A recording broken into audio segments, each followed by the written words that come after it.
ही आहे 12 वर्ष कुंभमेळा यात्रेची जागा।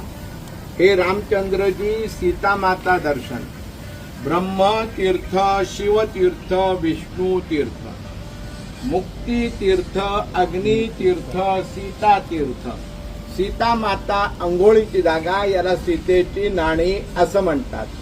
कपिल भगवान तप करून नदी आली कपिला, नाशिकहून गोदावरी, 2 नद्यांचा कोपऱ्यावर संगम।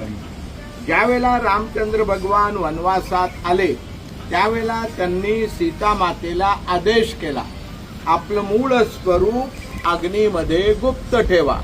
म्हणून ब्रह्मदेव, शंकर आणि विष्णू 3 देवांच्या साक्षीने सीतामाता इथे अग्नीमध्ये गुप्त झाली। तिथून रामाने मायावी स्वरूप काढलं, ते ठेवलं पंचवटी सीता गुफेमध्ये। रावण घेऊन गेला ती मायावी सीता, मूळ स्वरूप अग्नीमध्ये। शूर्पणखा, लक्ष्मणाने नाक कान कापलं, ती मूळ जागा। इथे नाक कापून गोदावरीच्या पलीकडे टाकलं। नाकाला संस्कृतमध्ये नासिका म्हणतात, म्हणून ते नाशिक झालं।